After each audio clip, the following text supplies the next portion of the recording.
Ito mamen, pintahan nyo to. Toyota Rush G 1.5 2020 model. Napakasariwa ng unit na to. Check natin yung loob.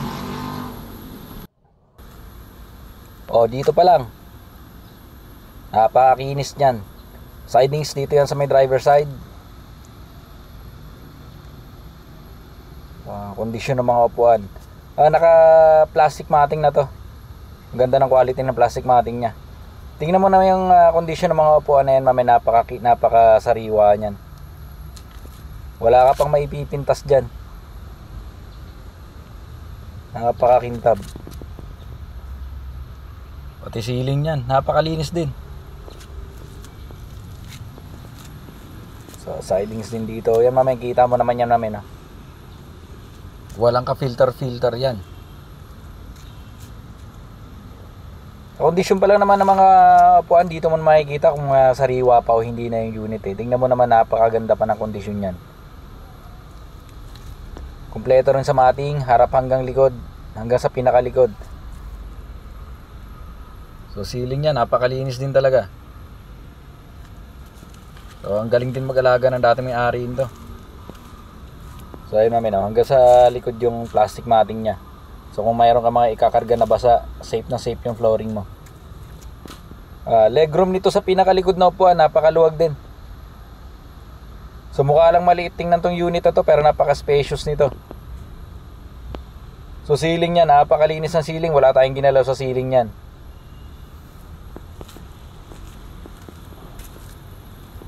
O napakalinis sa mga sidings.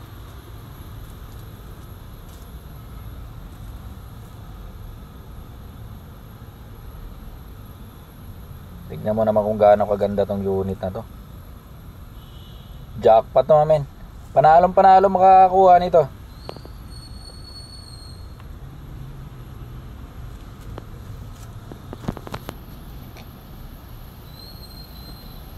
So yun, mga sidings ng 4 na pintuan, wala ka maipipintas dyan. Napakasariwa ng loob nito, napakasariwa ng interior nito. Pati body nito mami, napakakinis na ng body nito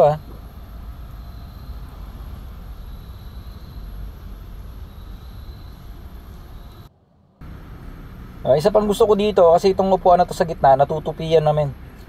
Pwede mong itupian, pwede mong iangat. Yun So kapag sasakay ka dito sa pinakalikod, hindi ka mahirapan, iangat mo lang yan para mabilis ka makakyat. So napakalinis talaga.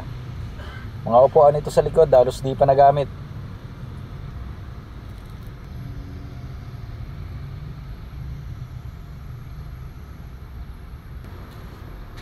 Tapos itong pinakaupuan di sa likod, yung dalawa na yan, pwede mo ring itupi yan. So pwede mo siya ipadapa.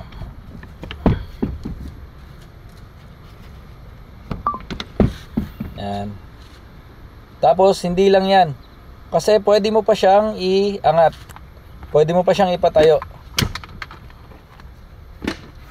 Yun. So mama-maximize mo yung space nito sa pinakalikod. So kung marami kang pinang-grocery, marami kang karga, tingnan mo naman kung gaano kaluwag yan. Pwede ka rin maglagay ng yung mga nabibiling foam na para sakyan. So habang nasa biyahe, pwede ka pang matulog dyan. Goods na goods, swak na swak. Tapos itong mga upuan na to sa likod, pwede mo siyang ibalik sa dati niyang posisyon kahit na nakaangat yung mga upuan niya sa likod.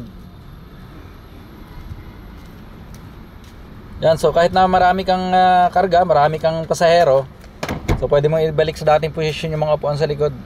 Goods na. Yan. So yung espasyo nito sa legroom, yung legroom to sa gitna, hindi masikip yan, nakasagad lang kasi yung mga upuan sa harap. Hindi ko lang na-adjust kanina. Yan nakasagad yan, kaya pwede mo pang iusog yan. Kaya yung legroom niyan sa gitna, maluwag din yan. Mukha lang maliting ng tong unit na to, pero napakaluwag ng loob nito. Napakaganda ng pagkakadesign ng Toyota nito. Kita mo naman yan naman kung gaano kasariwa yung unit na yan. Milyahe nito is 24,000 plus lang. So batang bata pa tinatakbo nito. Check na rin natin yung engine bay, para makita natin gaano kaganda engine bay nito. Ayan. So hindi lang interior tsaka yung body ang makinis nito. Pati engine bay makita mo naman napakalinis. So literal wala ka nang gagawin dito, mamen. Pagka nakuha mo tong unit na to, gagawin mo na lang dito, full tank mo na lang. Tapos pumunta ka na kung saan mo gusto. Wala ka na ibang gagawin. Literal gas and go talaga to. So yun, napakalinis hanggang dito sa engine bay.